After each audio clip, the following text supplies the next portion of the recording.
Hey, come dive deep with us. We are still in the time of Hanukkah. This is the time that we believe here in Dive Deep that Jesus was conceived in the Festival of Lights, the Dedication of Lights Festival, and we believe that he was born in the time of Tabernacle. We were starting to talk a little bit about Isaiah 60. This is a time of Tabernacle, not only for the Ancient of Times, but into today, into the millennial reign of King Yeshua, and also into our eternity.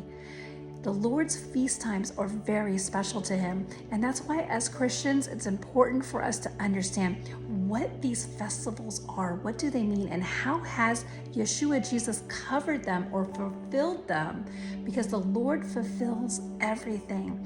He fulfills all of his law. As we go into the time of Tabernacle, there is an 8-day holiday. Now it's actually 7 days, but there is an extra holy day added into it. It's called the 8th day. It's this extra day that goes on the end of it that turns this 7-day event into an 8-day event. But technically, it's just a mysterious holiday as the 8th day. So if Yeshua was born on the first day of Tabernacle, then he would need to be circumcised on the 8th day. There's a lot of special things about the 8th day of this time of this festival. In John 7:34, it talks about how, do you know how a man can circumcise on the 8th day? Because it is important to withhold the law of Moses. So why can't we heal on the Sabbath? So we know that he could have been circumcised on this very high holy day, on this 8th day of Tabernacle. So we started talking about Isaiah 60. We were on 6, and we were talking about how all the camels are going to come over the hillside and they're going to bring in all these riches. And there's a lot of prophetic prophecy about this, about riches coming in from the nations. Nations will bring in their riches, the best of what they have. Everyone is going to have to come into the ingathering of the saints. There's going to be a time after the 7th year of tribulation that King Yeshua will reign. This is a perfect 1,000-year reign. This is a balancing and a fulfillment of everything that has been put into every prophetic book about how the Lord is going to fulfill his kingdom. Even Jesus himself said, as it be your will done, as your kingdom come as in earth as it is in heaven. But before we get too far into Eden and the millennial reign of King Jesus, let's talk about Isaiah 6. Isaiah is seeing this vision after King Uzzah dies, and he sees the Lord's train fill the temple. From the waist down, he is in the temple. Then one of the seraphim flew to him with a coal from the altar and touched his mouth, because he said that he was unholy for this, that he was unclean for this. And in the story, the Lord Ray says, who will go for us? And then Isaiah cried out and said, I will go for you, Lord. And then the Lord goes and sends out Isaiah, and Isaiah says, but for how long will I need to go out for? And it says, and he answered, until the cities be waste without inhabitants, and the houses without man, and the land be utterly desolate, and the Lord have removed men far away, and there be a great forsaking it in the midst of the land. But yet in it shall be a tenth, and it shall return, and it shall be eaten like a teil tree, as an oak, whose substance is in them. When they cast their leaves, so the holy seed shall be a substance therefore. Now, when you look into different translations, when I first started reading this, I was in the New King James. It said to be cut down, for when the terebinth or the oak tree was to be cut down, that the stump will still remain. And that's the word of the Lord for you today, is that it doesn't matter how unclean you have been. You are not too far gone for the Lord, that you are his holy seed. You say, how do you know that I am his holy seed? And I say to you, because you're watching this video, and that's how the Lord works, because he has placed this video to be in your life for you to catch it at a time such as this. So because of that, I believe that the Lord has us doing these videos to catch people, and the certain people and the right people that he has, that the ears will hear and that the eyes will see, and that there'll be an understanding of those things that he is showing us through these Dive Deep studies. So I fully believe that you are a holy seed, that you are a stump. If you fell over, if you've been cut down, that you are that stump, and in it is that holy seed. You are the Lord's. He has placed you in the ground. You are firmly rooted. And let's go into Daniel 4, where he has the job of having to relay to the king Nebuchadnezzar the vision that the Lord gave him in a dream. And it is again about a stump, about a tree. And this was the vision of my head while I was on my bed. I was looking, and behold, a tree in the midst of the earth. And its height was great, and the tree grew and became strong. Its height reached to the heavens, and it could be seen to the ends of all of the earth. Its leaves were lovely, its fruit abundant, and in it was food for all. The beasts of the field found shade under it, and the birds of the heavens dwelt in its branches, and all flesh was fed from it. I saw in the visions of my head while on my bed, and there was a watcher, a holy one, that came down from heaven. He cried aloud and said, "Chop down the tree and cut off its branches, strip off its leaves and scatter its fruit. Let the beasts get out from under it and the birds from its branches. Nevertheless, leave the stump and its roots in the earth, bound with a band of iron and bronze. In the tender grass of the field, let it be wet of the dew of heaven, and let him graze with the beasts on the grass of the earth. Let his heart be changed from that of a man. Let him be given a heart of a beast, and let 7 times pass over him. This decision is by the decree of the watchers and the sentence of the word of the holy ones, in order that the living may know that there is a most high ruler in the kingdom of men." So King Nebuchadnezzar tells Daniel, don't be worried by this interpretation. Go ahead and tell me, what did you see? And Daniel says, even your enemies would be concerned by what this interpretation is. That it's about you, that you are this tree. And he goes over the whole thing, each part of it.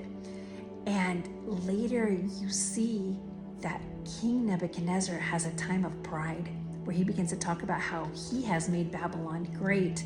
And in the same sentence in his mouth, that says that the king spoke, saying, "Is not this great Babylon that I have built for a royal dwelling by my mighty power and for my honor of my majesty?" While the word was still in the king's mouth, a voice fell from heaven. "King Nebuchadnezzar, to you it is spoken. The kingdom has departed from you, and they shall drive you from men, and your dwelling shall be with the beasts of the fields. They shall make you eat grass like oxen, and 7 times shall pass over you until you know that the Most High rules in the kingdom of men and gives it to whomever he chooses." That very hour, the word was fulfilled concerning Nebuchadnezzar. Pride will always be the fall of the tree. When I was looking at the different translations, I was seeing first cut down, then felled, and then I noticed when I went into, let's just read the Hebrew translation, it said, "And when there is yet 1/10 of it, it will again be purged, like the terebinth and like the oak, in which the fall have but a trunk. The holy seed is in its trunk." So the fall, the pride is the fall. He had everything. King Nebuchadnezzar had everything, and he began to go out and view it and look at it and say, haven't I done all of this? And what had happened in that same sentence, it said, the words still on his tongue, instantly he lost it all. And for 7 times, When it says passes 7 times, that means 7 times is 7 years. So there was a 7-year hold that he would be out in that field, and he turned crazy, eating like the ox. It says that his hair grew like feathers and his nails like the claw of an eagle, that he became a creature even in heart. So there's going to be a time, there's going to be a 7-year tribulation time, and we're going to be talking about that more in our studies. We're going to be going over the millennial reign of Yeshua, of King Jesus, and what that means for us as Christians. We're going to go over not only that, but the eternity, the eternal kingdom. There is a millennial kingdom and there is eternal kingdom. Each promise that God has placed out there will be fulfilled, to his kingdom being in perfect reign of peace and full of mercy, of joy and care, that the Messiah will come and he will take care and be the king that he has been set to be, and he will reign as king here on earth. The balancing of the old dominion to the new fulfillment, because he will fulfill everything that he has set forth. And as you go through all of the books, as you go through all the prophetic books, it's always about the fulfillment of God's word and the establishment of his kingdom, and what that's going to be like and how that's going to balance out. That the world does not end by being destroyed. There's going to be a balancing and then a rebirth. That it's not nothing worked out, so let me just destroy it. No, he will bring a balance back, and the balance then will turn into the new Jerusalem, into the new land that he has for us, because that is what his word says. And we take his word literally. He's going to fulfill that. He is bringing a new kingdom, that his king is going to reign. He can't reign now on this earth because it's not his time. No. When he reigns on this earth, Satan will be locked up for his 1,000 years, that he will have to wait. That he will not be able to deceive the land when King Messiah is reigning for the 1,000 years. So it can't be now. It can't be happening now. It's not a perfect world. It's far from a perfect world now. There is no peace in the rain. There is no joy in the land. This land is sad. It's mourning. The people do not know who its creator is. The rocks are crying out louder than the people. He cares for his land. He cares for his trees. He cares for his creatures. He's not just going to destroy his land, blow it up, and start over somewhere new. No, he's going to bring balance, joy, peace, prosperity. There'll be trees along the nations. All nations will turn into a type of Eden. There's going to be a balancing. He is a balancer of the scales. That's what our God does. He is great and just and perfect, and everything will be in alignment to what he has. So there is a great joy, there's great prosperity, and there's great hope in what is to come if you are a child of God. And there's many of us who are a child of God's, but right now we're just broken trees, but the stump is still in the land. Your roots are still there, and all was set back into place. He was given all back after that 7 years of having to go through losing his mind in the field. And if we have to go through that time of tribulation, if we're not caught up in that rapture, we don't take that mark. We don't go there. We have to eat the grass like the ox and wait for our Lord and just proclaim him to be king, and maybe we have to get our heads cut off. I don't know what we're going to have to do if we're still here, but we don't take the mark. Time is changing quickly. We will be in the 1,000-year reign of our king, but until then we have to go through that 7-year tribulation. Until then there's going to be that time. We're going to have that time of Nebuchadnezzar if we're still here. So let's read the end of Daniel 4. It says he ate the grass like oxen. His body was wet from the dew of heaven till his hair had grown like the eagle's feathers, and his nails were like the bird's claw. And at the end of time, I, Nebuchadnezzar, lifted my eyes to the heaven, and my understanding returned to me. And I blessed the Most High and praised and honored him who lives forever, for his dominion has an everlasting dominion. For his dominion has an everlasting dominion, and his kingdom is from generation to generation.